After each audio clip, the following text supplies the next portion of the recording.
Pada tanggal 28 Mei 2000, Kecamatan Poso Kota di Sulawesi Tengah menjadi saksi dari salah satu peristiwa paling mengerikan dalam sejarah konflik sektarian Indonesia. Pembantaian pesantren Wali Songo, seperti yang kemudian dikenal, terjadi ketika serangkaian serangan brutal dilakukan oleh militan Kristen terhadap beberapa desa yang mayoritas penduduknya adalah Muslim. Tragedi ini bukan hanya menjadi bagian dari konflik yang lebih luas di wilayah Poso, tetapi juga menorehkan luka mendalam yang sulit untuk dilupakan. Pada hari itu, teriakan ketakutan menggema di udara saat militan Kristen menyerbu desa-desa dengan senjata di tangan, menebar teror di setiap sudut. Desa-desa yang damai mendadak berubah menjadi medan perang, di mana rumah-rumah dibakar, dan penduduk yang tidak berdaya menjadi korban kekerasan tanpa ampun. Pesantren Wali Songo di Sintulemba, yang seharusnya menjadi tempat belajar dan berlindung bagi para santri, menjadi pusat dari tragedi ini. Dengan jumlah korban tewas yang resmi dilaporkan mencapai 165 orang, pembantaian ini meninggalkan jejak kengerian yang sulit diukur. Namun, angka tersebut hanyalah puncak dari gunung es kengerian yang sebenarnya terjadi. Jumlah korban tewas diyakini lebih besar dari 39 orang jika dihitung dari jumlah tubuh yang kemudian ditemukan di 3 kuburan massal.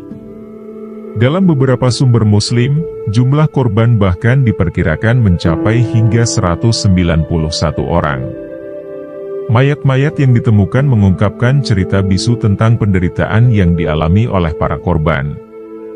Di tengah kekacauan, pesantren Wali Songo yang biasanya dipenuhi dengan lantunan ayat-ayat suci, berubah menjadi tempat penuh darah dan air mata. Para santri dan pengajar yang tak bersalah menjadi sasaran kebiadaban yang tak terbayangkan. Mereka yang mencoba melarikan diri seringkali terjebak, dengan nasib tragis menanti di setiap sudut. Suara tangis, jeritan minta tolong, dan doa-doa terakhir para korban bergema dalam ingatan saksi mata yang selamat dari tragedi pembantaian tersebut. Kelompok militan terlatih bernama Kelelawar Hitam, dengan kejam menyerang desa-desa yang mayoritas penduduknya Muslim. Tragedi ini merupakan bagian dari konflik sektarian yang lebih luas di Poso, yang dipicu oleh ketegangan politik lokal dan diduga melibatkan tokoh-tokoh berpengaruh dari Jakarta. Kekejaman yang terjadi malam itu tak terlupakan bagi siapapun yang mendengarnya, apalagi bagi mereka yang menyaksikan langsung. Di pesantren Wali Songo, puluhan santri dan warga dikeluarkan dari tempat mereka berlindung dan digiring dengan paksa menuju tepi Sungai Poso. Dengan tangan terikat di belakang, mereka dihimpun dalam beberapa kelompok. Setiap kelompok terdiri dari 3 hingga 8 orang, terikat satu sama lain dengan kabel, ijuk, atau tali rafiah. Para pemuda dipisahkan dalam kelompok tersendiri, menciptakan pemandangan memilukan di bawah ancaman senjata militan. Saksi mata, Sahid, seorang investigator yang memberanikan diri mencari kebenaran di lapangan, menemukan kenyataan yang mengerikan. Penyelidikannya mengungkap bahwa kekejaman ini bukanlah tindakan spontan, melainkan aksi yang terencana dengan matang. Selain dipicu oleh konflik politik lokal yang kompleks, terdapat dugaan kuat bahwa tokoh-tokoh penting dari Jakarta turut berperan dalam eskalasi kekerasan ini. Di tepi Sungai Poso, suasana mencekam semakin bertambah dengan teriakan dan tangisan para korban yang dihadapkan pada kematian. Para santri, yang sehari-harinya mengisi waktu dengan belajar dan berdoa, kini hanya bisa pasrah menghadapi nasib yang tragis. Kelompok Kelelawar Hitam, dengan tatapan dingin dan tanpa ampun, memastikan bahwa tidak ada satupun yang bisa melarikan diri. Pada malam yang suram itu, di tepi Sungai Poso, sebuah aba-aba tajam terdengar, memerintahkan puluhan orang yang sudah terikat untuk membungkuk. Seketika itu pula, pedang yang dipegang oleh para algojo haus darah berkelebat cepat, menebas tengkuk mereka yang tak berdaya. Teriakan takbir menggema di udara, menandai setiap tebasan pedang yang mematikan. Kepala-kepala terlepus, beberapa terpisah sepenuhnya dari tubuh, sementara yang lain tergantung setengah. Anggota badan terpoting, tubuh-tubuh terbelah. Darah segar muncrat, menyembur ke segala arah. Tubuh-tubuh yang tak bersalah itu segera jatuh ke sungai, diseret oleh gravitasi dan takdir yang kejam. Air sungai Poso yang sebelumnya bening, dalam sekejap berubah menjadi merah pekat oleh darah para korban. Tubuh-tubuh mereka menggelepar di dalam air, berjuang antara hidup dan mati. Sungai yang tenang menjadi saksi bisu dari pembantaian keji tersebut. Beberapa korban meninggal seketika, tubuh mereka terhanyut dalam arus sungai. Namun, tidak semua langsung menemui ajal. Beberapa masih bertahan hidup, mencoba mengumpulkan sisa kekuatan untuk menyelamatkan diri. Mereka berusaha meraih apa saja yang bisa mengapung ranting, dahan, batang pisang, namun harapan mereka segera dipadamkan oleh regu tembak yang berjaga di tepi sungai. Dengan senjata siap tembak, para algojo memastikan tidak ada yang selamat, melepaskan tembakan pada setiap gerakan, menghancurkan setiap upaya terakhir untuk bertahan hidup. Sungai Poso yang biasanya menjadi sumber kehidupan kini berubah menjadi kuburan massal. Gelombang air yang memerah darah membawa cerita tragis dari mereka yang dibantai tanpa belas kasihan. Setiap tubuh yang hanyut membawa kenangan, harapan dan mimpi yang terputus.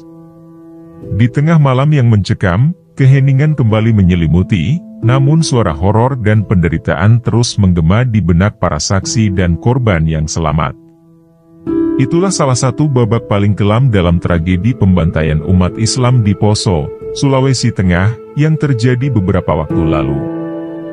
Di antara target kekejaman itu adalah warga pesantren Wali Songo, sebuah lembaga pendidikan yang terletak di Desa Sintulemba, Kecamatan Lage, Poso. Pesantren ini merupakan rumah bagi lebih dari 300 orang, termasuk ustadz, santri, pembina, istri pengajar, serta anak-anak mereka. Malam itu, suasana damai di kompleks pesantren berubah menjadi mimpi buruk. Kelompok militan menyerbu, menebar teror tanpa ampun. Tidak satu pun orang yang tersisa di kompleks pesantren tersebut. Sebagian besar dibantai dengan kejam, sementara yang lainnya terpaksa melarikan diri ke hutan, berusaha menyelamatkan diri dari ancaman maut. Kekejaman para militan tidak hanya berhenti pada pembunuhan. Mereka membakar seluruh bangunan yang ada, meratakan pesantren hingga menjadi abu dan puing-puing. Tempat yang seharusnya menjadi pusat pembelajaran dan pengabdian kini hanya tersisa sebagai saksi bisu dari tragedi yang memilukan. Di antara runtuhan, kenangan tentang kehidupan sehari-hari yang pernah ada di pesantren itu seakan berbisik, mengingatkan pada ketenangan dan keceriaan yang kini telah sirna. Para ustadz yang mengajar dengan penuh dedikasi, santri yang belajar dengan tekun, dan keluarga yang hidup dalam harmoni, semuanya lenyap dalam sekejap oleh kebrutalan yang tak terbayangkan. Para penyintas yang berhasil melarikan diri kini hidup dengan luka batin yang mendalam, berusaha pulih dari trauma yang menghantui. Kisah pembantaian di pesantren Wali Songo mengajarkan kita tentang pentingnya menjaga perdamaian dan toleransi. Ini menjadi pengingat bagi kita semua bahwa kebencian dan kekerasan hanya membawa kehancuran. Ilham adalah satu-satunya ustadz pesantren Wali Songo yang selamat dari pembantaian brutal itu, menuturkan kisahnya kepada Syahid dengan suara bergetar penuh kenangan pahit. Pada malam yang mencekam itu, Ilham hanyut mengikuti aliran sungai Poso, mengapung sejauh beberapa kilometer sebelum akhirnya ditemukan. Dengan luka fisik dan batin yang masih segar, ia menceritakan peristiwa mengerikan yang menimpa dirinya dan rekan-rekannya. Sebelum eksekusi kejam itu terjadi, para penghuni pesantren terlebih dahulu mengalami penyiksaan tak terperi. Mereka dikumpulkan di dalam Masjid Al-Hirah, tempat suci yang seharusnya menjadi rumah bagi kedamaian dan doa, tetapi malam itu berubah menjadi tempat penyiksaan. Warga pesantren Wali Songo yang sudah menyerah dengan ketakutan, menghadapi nasib yang mengerikan. Ilham menggambarkan bagaimana di dalam masjid itu, kengerian dimulai. Leher beberapa orang ditebas dengan pedang tajam, anggota badan mereka dipotong satu persatu. Jeritan kesakitan dan doa-doa terakhir menggema di dalam masjid, membaur dengan bau darah yang menyengat. Kengerian tidak berhenti di situ. Setelah penyiksaan, tubuh-tubuh yang tidak berdaya itu diangkut ke dalam truk, seperti barang mati tanpa nyawa. Truk-truk itu membawa mereka ke pinggir Sungai Poso, tempat di mana eksekusi terakhir dilaksanakan. Di tepi sungai, mereka yang masih hidup dipaksa berlutut. Aba-aba diberikan, dan dengan satu gerakan cepat, pedang-pedang algojo berayun, menebas kepala dan tubuh mereka. Air sungai yang sebelumnya tenang berubah menjadi merah, mencerminkan kebiadaban yang baru saja terjadi. Ilham, dengan tubuh yang penuh luka, entah bagaimana berhasil melarikan diri dan mengapung mengikuti arus sungai. Dia menyaksikan tubuh-tubuh tak bernyawa menggelepar dan hanyut bersama arus, sementara regu tembak memastikan tidak ada yang hidup untuk menceritakan kisah itu. Kisah Ilham adalah salah satu dari sedikit yang bisa mengungkapkan kengerian yang terjadi malam itu. Melalui pengakuannya, kita mendapatkan gambaran betapa brutal dan tidak manusiawinya serangan itu. Pembantaian di pesantren Wali Songo bukan hanya sebuah tragedi, tetapi juga sebuah pengingat akan pentingnya menjaga perdamaian dan mencegah kebencian yang bisa memicu kekejaman semacam itu. Sungai Poso menjadi saksi bisu dari pembantaian brutal umat Islam, terutama warga pesantren Wali Songo. Di aliran sungainya yang tenang, mayat-mayat mereka hanyut dan terbawa entah kemana, meninggalkan jejak kengerian dan duka yang mendalam. Hingga kini, belum ada angka pasti mengenai jumlah korban dalam tragedi mengerikan tersebut. Syahrul Maliki, seorang warga kelurahan Kayamanya di Kecamatan Poso Kota, menyaksikan dengan mata kepalanya sendiri, pemandangan horor yang terjadi di sungai tersebut. Letaknya yang sekitar 9 km dari lokasi pembantaian membuatnya menjadi saksi tragis dari pemandangan mengerikan itu. Kepada Syahid, dia menceritakan dengan suara berat, dari pagi hingga siang saja, saya menghitung ada sekitar 70-an mayat yang hanyut terbawa arus. Setelah itu, saya tidak menghitung lagi. Laporan dari Pos Keadilan Peduli Umat, PKPU, mengungkapkan bahwa jumlah mayat yang ditemukan di Sungai Poso tidak kurang dari 165 orang. Angka ini mengungkapkan skala kebrutalan yang tak terbayangkan, mencerminkan betapa besar tragedi yang terjadi. Korban yang ditemukan bukan hanya laki-laki dewasa, tetapi juga perempuan, orang tua, dan anak-anak. Syahrul mengingat dengan jelas betapa memilukannya melihat mayat-mayat wanita yang biasanya disatukan dengan anak-anak. Ada yang cukup diikat, ada pula yang dimasukkan ke dalam karung, katanya, menggambarkan dengan jelas bagaimana kebrutalan tersebut tidak mengenal batas. Sebagian besar mayat sudah rusak akibat siksaan sebelum akhirnya dihanyutkan ke sungai. Tubuh-tubuh yang tak bernyawa itu menunjukkan bekas kekejaman yang luar biasa, meninggalkan luka batin yang mendalam bagi mereka yang selamat dan menyaksikan. Menurut Ilham, sebelum serangan brutal itu terjadi, warga pesantren Wali Songo sudah lebih dulu diteror oleh kelompok militan yang dikenal sebagai Pasukan Merah. Kompleks pesantren sering menjadi sasaran panah berapi yang diluncurkan oleh para penyerang. Hingga saat ini, bekas-bekas panah tersebut masih terlihat jelas, mengingatkan akan masa-masa teror yang menghantui. Para pelaku pembantaian ini tidak diragukan lagi. Mereka adalah militan Kristen yang dikenal sebagai pasukan kelelawar hitam. Dalam setiap aksinya, mereka mengenakan pakaian serba hitam, dengan tanda salib di dada dan ikat kepala merah. Karena itu pula, mereka sering disebut sebagai Pasukan Merah. Penampilan mereka yang mengerikan sudah cukup untuk menebar ketakutan di hati siapapun yang melihatnya. Pembantaian di pesantren Wali Songo merupakan puncak dari hubungan yang sudah lama tegang antara umat Islam dan Kristen di kawasan itu. Ketidakharmonisan yang telah berlangsung bertahun-tahun akhirnya meledak menjadi kekerasan yang tak terbayangkan. Malam itu, pasukan merah melancarkan serangan yang sangat terencana dan penuh kebencian, mengubah kompleks pesantren yang damai menjadi medan pembantaian. Dengan senjata di tangan dan kebencian membara, pasukan merah menyerbu masuk, menghancurkan setiap harapan akan perdamaian. Mereka tidak hanya membunuh dengan kejam, tetapi juga memastikan bahwa trauma dan ketakutan tertanam dalam benak siapapun yang selamat. Pemandangan darah dan kekejaman menjadi saksi bisu dari kebrutalan yang terjadi.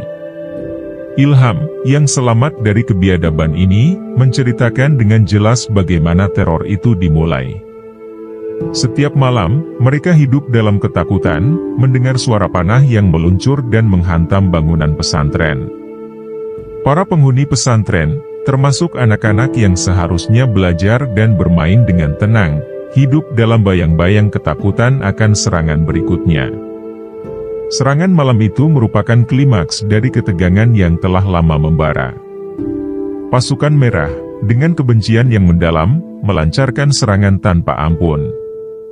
Ilham melihat dengan mata kepala sendiri bagaimana teman-teman dan keluarganya dibantai, bagaimana setiap jeritan dan darah yang tumpah meninggalkan luka yang tak akan pernah sembuh. Dalam laporannya, pihak gereja melalui Crisis Center GKST untuk kerusuhan Poso, mengakui bahwa di kalangan mereka memang terdapat kelompok terlatih yang berpakaian ala ninja. Kelompok ini dikenal dengan nama Pejuang Pemulihan Keamanan Poso. Pengakuan ini memberikan gambaran yang lebih jelas tentang siapa yang berada di balik serangkaian serangan brutal tersebut. Setiap kali kelompok ini, yang juga dikenal sebagai pasukan merah, melancarkan serangan, mereka selalu mengenakan pakaian serba hitam ala ninja, yang hanya memperlihatkan mata mereka. Atribut salib di dada dan ikat kepala merah menjadi ciri khas yang menakutkan, menandai identitas mereka yang jelas. Penampilan mereka yang mengerikan cukup untuk menebar teror di hati siapapun yang melihatnya. Korban dari serangan pasukan merah sering ditemukan dalam kondisi mengenaskan. Mayat-mayat yang ditemukan selalu rusak parah akibat siksaan atau sengaja dicincang hingga sulit dikenali. Setiap serangan membawa serta jejak kebrutalan yang mencengangkan, menunjukkan tingkat kekejaman yang sangat tinggi. Dalam setiap penyerangan, pasukan merah tampak selalu berada di atas angin. Taktik mereka yang terorganisir dan brutal membuat mereka nyaris tak terkalahkan dalam setiap konfrontasi. Akibatnya, sebagian besar korban dari serangan ini adalah orang-orang Muslim yang tidak berdaya menghadapi kekuatan dan kebencian yang dilancarkan oleh kelompok ini. Narasi tentang pasukan merah ini tidak hanya mengungkapkan betapa brutalnya kekerasan yang terjadi, tetapi juga memperlihatkan betapa dalamnya kebencian yang membakar kedua belah pihak. Tragedi di Poso menjadi bukti nyata bahwa kekerasan dan balas dendam hanya membawa kehancuran dan penderitaan. Kisah-kisah seperti ini menuntut kita untuk belajar dari masa lalu, untuk berusaha menghindari kekerasan dan mencari jalan damai dalam menyelesaikan konflik. Pengakuan dari pihak gereja mengenai keberadaan kelompok terlatih ini menunjukkan bahwa ada kesadaran akan keterlibatan dan tanggung jawab yang perlu diakui dan diperbaiki. Serangan dan pembantaian yang menimpa pesantren Wali Songo hanyalah salah satu dari serangkaian kekejaman yang terjadi di Poso. Kekerasan sektarian ini menyebar luas, menghancurkan kehidupan di banyak desa yang penduduknya mayoritas Muslim. Tercatat setidaknya 16 desa mengalami kehancuran total, rumah-rumah dan bangunan lain dibakar habis, meninggalkan puing-puing dan abu sebagai saksi bisu kebrutalan yang terjadi. Dari arah selatan Poso, kerusakan meluas hingga mencapai Tentena, sebuah daerah yang sebelumnya damai dan penuh dengan kehidupan sehari-hari. Kini, tempat tersebut berubah menjadi zona kehancuran, dengan rumah-rumah yang hancur dan jalan-jalan yang dipenuhi runtuhan. Asap tebal masih mengepul dari sisa-sisa kebakaran, mengingatkan akan malam-malam teror yang menimpa penduduk. Di arah timur, kerusakan menjalar hingga Malei. Desa-desa yang dulu hidup damai dalam harmoni kini hanya menyisakan kenangan pahit. Banyak keluarga yang kehilangan tempat tinggal dan anggota keluarga, meninggalkan luka yang mendalam dan trauma yang tak terbayangkan. Di sini, seperti di tempat lain, kekerasan meninggalkan jejak penderitaan yang mendalam. Dari arah barat, kehancuran mencapai Tamborana. Daerah ini, yang sebelumnya merupakan komunitas yang erat, sekarang dipenuhi dengan reruntuhan dan kesedihan. Setiap sudut desa menjadi saksi bisu dari kekerasan yang menghancurkan kehidupan banyak orang. Penduduk yang selamat terpaksa melarikan diri, mencari perlindungan di tempat yang lebih aman, meninggalkan rumah dan kenangan mereka di belakang. Tragedi di Poso mencerminkan kebencian dan kekerasan yang melanda wilayah tersebut, mengakibatkan ribuan orang kehilangan tempat tinggal, keluarga, dan harapan. Penyerangan dan pembantaian yang dilakukan di berbagai desa ini menunjukkan betapa dalamnya kebencian yang membakar kedua belah pihak, dan betapa perlunya upaya rekonsiliasi dan perdamaian yang nyata. Dengan mengenang kembali peristiwa ini, kita diingatkan akan pentingnya menjaga perdamaian, menghormati perbedaan, dan berusaha mencegah kebencian dari berkembang. Setiap desa yang hancur, setiap rumah yang terbakar, dan setiap nyawa yang hilang mengingatkan kita akan harga yang harus dibayar ketika kekerasan dibiarkan merajalela. Kita harus belajar dari masa lalu ini untuk membangun masa depan yang lebih damai dan penuh pengertian. Temuan dari Komite Penanggulangan Krisis, Kompak, Ujung Pandang yang melakukan investigasi di Poso mengungkap adanya keterlibatan gereja dalam beberapa kerusuhan yang terjadi. Ketua Kompak Ujung Pandang, Agus Dwi Karna, mengungkapkan bahwa sebelum melakukan penyerangan, para pelaku menerima pemberkatan dari gereja. Buktinya jelas, kata Agus. Sebelum mereka melakukan penyerangan, mereka menerima pemberkatan dari gereja. Agus mencontohkan pemberkatan yang dilakukan oleh Pendeta Leni di Gereja Silanca pada tanggal 8 Juni 2000. Demikian pula, Pendeta Rinaldi Damanik memberikan pemberkatan di halaman puskesmas depan Gereja Sinode Tentena. Pemberkatan tersebut tidak hanya diberikan kepada pasukan kelelawar hitam tetapi juga kepada para perusuh lainnya. Pemberkatan ini, menurut temuan Kompak, memberikan semangat dan kebencian yang membara di hati masyarakat Kristen terhadap umat Islam. Mereka yang menerima pemberkatan merasa mendapatkan restu ilahi untuk melancarkan serangan, yang menambah keyakinan mereka dan membangkitkan keberanian untuk melakukan tindakan kekerasan yang kejam. Investigasi Kompak menunjukkan bahwa tindakan ini bukan hanya serangan spontan, melainkan direncanakan dengan matang dan dibalut dalam ritual keagamaan yang memperkuat semangat dan motivasi para pelaku. Pemberkatan tersebut, yang seharusnya menjadi simbol kedamaian dan berkat, digunakan untuk menyulut api kebencian dan kekerasan. Menurut Agus, yang menarik dari situasi ini adalah ironi yang terjadi di mana para pelaku yang mengakui telah melakukan pembumihangusan terhadap perkampungan umat Islam dan membantai masyarakatnya, mengadukan umat Islam sebagai provokator.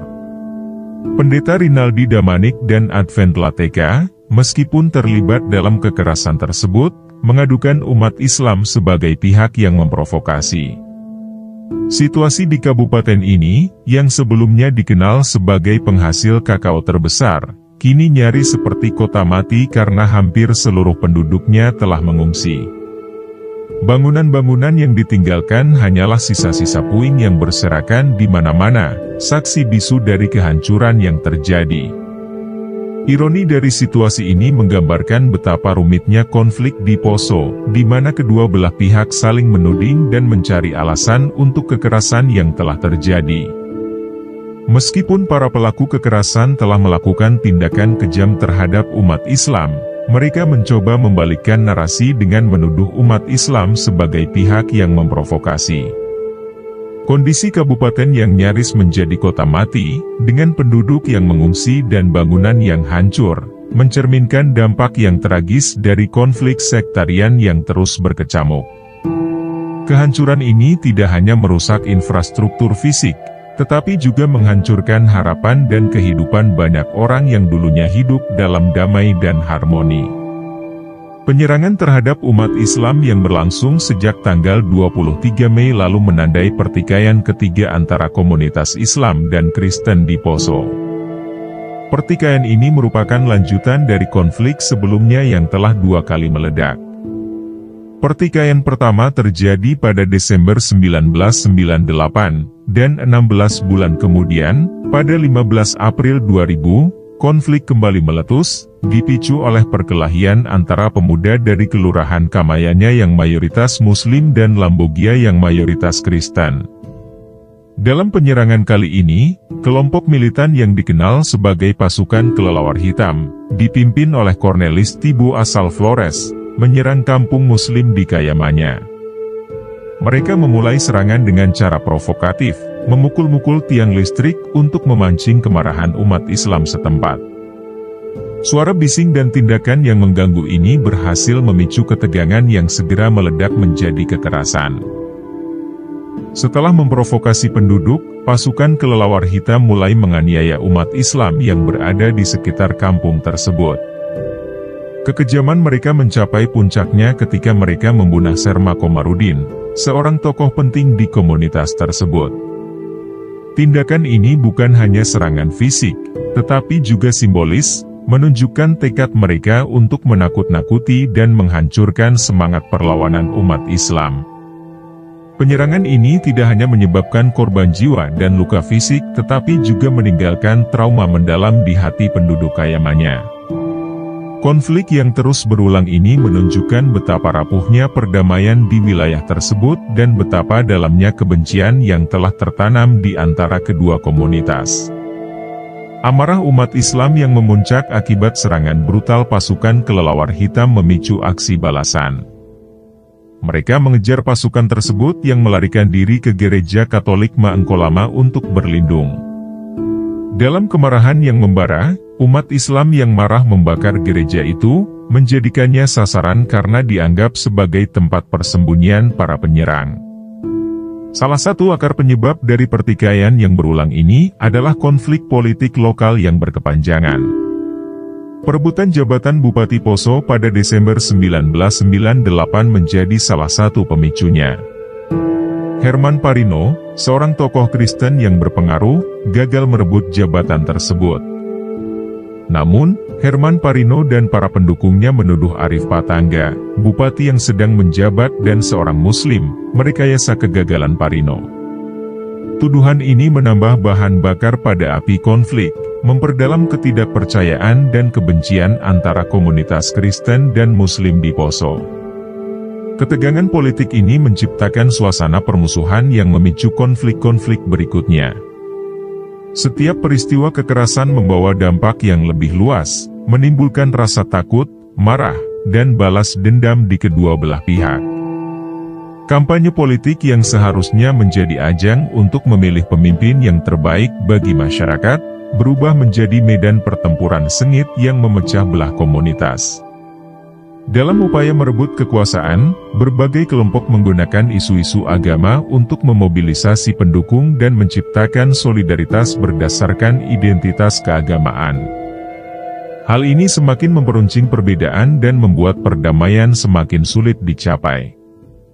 Konflik politik lokal yang awalnya mungkin tampak sebagai persaingan biasa berubah menjadi konflik sektarian yang merusak tatanan sosial di Poso.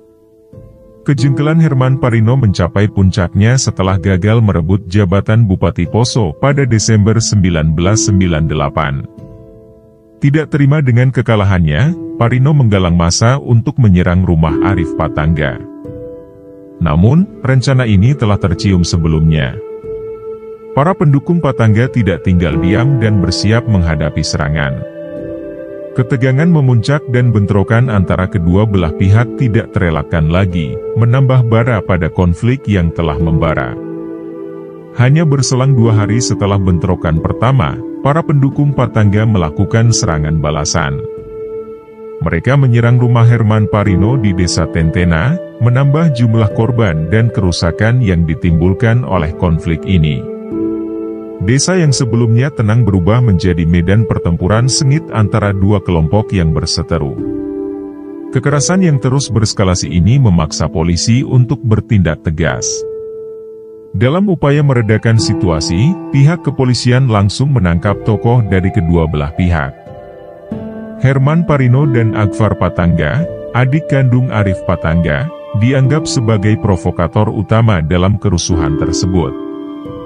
Penangkapan mereka bertujuan untuk mengurangi ketegangan dan mencegah kekerasan lebih lanjut. Namun, meskipun para pemimpin kunci telah ditangkap, dampak dari konflik ini sudah menyebar luas. Kepercayaan antara komunitas Muslim dan Kristen di Poso semakin terkikis, dan luka yang ditinggalkan oleh kekerasan sulit untuk disembuhkan. Insiden ini menunjukkan betapa rentannya perdamaian di Poso, dan bagaimana konflik politik lokal dapat dengan cepat berubah menjadi kekerasan sektarian yang merusak. Penangkapan Herman Parino, seorang tokoh Kristen yang dihormati, membuat pendukungnya merasa kecewa dan marah. Meskipun Pengadilan Negeri Poso juga menjatuhkan hukuman kepada Akbar Patangga, adik kandung Arif Patangga, pendukung Parino tetap merasa diperlakukan tidak adil. Keputusan pengadilan ini menjadi api dalam sekam yang terus membara, memicu ketegangan yang semakin mendalam di antara kedua komunitas. Pada pertengahan April 2000, ketegangan ini akhirnya meledak ketika terjadi perkelahian antara pemuda Islam dan Kristen yang mabuk. Insiden kecil ini menjadi pemicu kerusuhan besar yang tidak terhindarkan, mengingat situasi yang sudah sangat panas dan siap meledak. Sebulan kemudian, pada tanggal 23 Mei 2000, pasukan merah yang dipimpin oleh kelompok militan menyerang beberapa perkampungan Muslim. Serangan ini bukan hanya tindakan balas dendam terhadap para pendukung Arif Patangga, tetapi juga merupakan serangan yang menyebar luas ke berbagai perkampungan Muslim yang tidak ada kaitannya dengan kerusuhan sebelumnya. Kampung-kampung tersebut dihancurkan, warganya dibantai tanpa pandang bulu, perempuan diperkaos, dan rumah-rumah dibakar hingga rata dengan tanah. Kerusuhan yang dipicu oleh perkelahian pemuda mabuk ini berkembang menjadi kekerasan sektarian yang menghancurkan kehidupan banyak orang. Kampung-kampung Muslim yang tadinya damai berubah menjadi ladang pembantaian, dengan warga yang tak berdosa menjadi korban kebencian yang telah lama terpendam. Tragedi ini menunjukkan betapa rapuhnya perdamaian di Poso dan bagaimana satu percikan kecil dapat menyulut api besar yang menghancurkan segalanya. Kekerasan yang terjadi tidak hanya melibatkan para pendukung Herman Parino dan Arif Patangga, tetapi juga menyapu bersih banyak perkampungan Muslim yang tidak bersalah. Selain konflik lokal yang menyulut kerusuhan di Poso, sumber intelijen mengungkapkan adanya keterkaitan dengan tokoh-tokoh berpengaruh di Jakarta. Salah satu kekuatan yang bermain adalah kelompok yang loyal kepada Soeharto. Indikasi kuat menunjukkan bahwa setiap kali proses hukum terhadap Soeharto mengalami peningkatan, tingkat kerusuhan di Poso juga meningkat. Temuan di lapangan mendukung dugaan ini, di mana sekitar 70-an purnawirawan TNI diketahui terlibat dalam melatih pasukan merah. Pelatihan ini membuat pasukan merah sangat mahir menggunakan berbagai senjata api maupun dalam pertempuran tangan kosong, memberikan mereka keunggulan taktis dalam serangan mereka. Pihak intelijen juga mengungkapkan bahwa kelompok yang berkepentingan dalam kerusuhan di Poso didukung oleh sumber dana yang sangat kuat. Ini termasuk kasus beredarnya miliaran uang palsu dan hilangnya 2 kontainer kertas uang yang hingga kini belum ditemukan. Hilangnya kertas uang tersebut diduga terkait erat dengan pendanaan kerusuhan, menunjukkan betapa terorganisir dan terencana aksi-aksi kekerasan ini.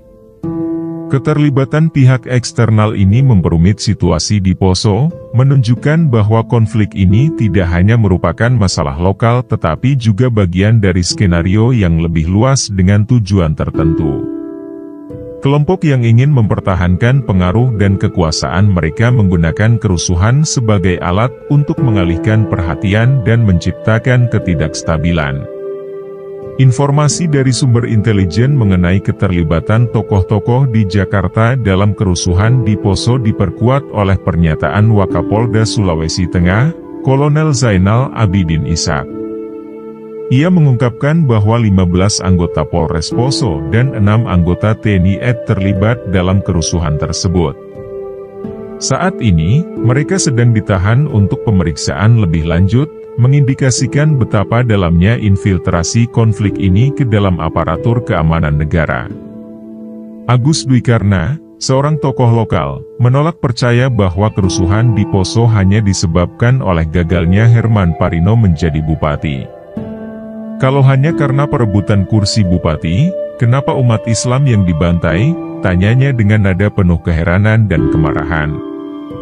Agus yakin bahwa ada upaya sistematis untuk melenyapkan umat Islam dari bumi Poso, menunjukkan bahwa konflik ini lebih dari sekadar persaingan politik lokal. Kerusuhan yang berlangsung di Poso meninggalkan trauma mendalam di kalangan komunitas Muslim. Setiap hari mereka hidup dalam ketakutan dan ketidakpastian, selalu waspada terhadap kemungkinan serangan berikutnya. Rumah-rumah mereka yang hancur, anggota keluarga yang hilang atau terbunuh, serta ketidakpastian tentang masa depan mereka, semuanya menambah beban emosional yang berat. Trauma ini tidak hanya dirasakan oleh orang dewasa, tetapi juga oleh anak-anak yang menyaksikan kekerasan dan kehilangan orang-orang terdekat mereka. Sekolah-sekolah yang dulu menjadi tempat belajar kini menjadi tempat pengungsian, dan banyak anak-anak yang terpaksa meninggalkan pendidikan mereka. Kehidupan sehari-hari yang seharusnya damai berubah menjadi mimpi buruk yang tiada akhir. Kerusuhan di Poso bukanlah masalah sederhana. Ini adalah kombinasi dari konflik politik, sektarian, dan campur tangan pihak-pihak berkepentingan yang lebih besar. Untuk mengatasi dampak yang begitu luas dan dalam, diperlukan upaya rekonsiliasi yang serius, dukungan psikologis bagi para korban, dan tindakan tegas terhadap mereka yang bertanggung jawab atas kekerasan tersebut. Masyarakat Poso membutuhkan waktu, dukungan, dan perhatian dari seluruh bangsa untuk pulih dari luka yang ditinggalkan oleh kerusuhan ini. Mereka perlu diyakinkan bahwa perdamaian dan keamanan dapat dicapai, dan bahwa masa depan yang lebih baik masih mungkin. Tragedi ini harus menjadi pelajaran berharga tentang pentingnya keadilan, toleransi, dan upaya bersama untuk membangun kehidupan yang damai dan harmonis.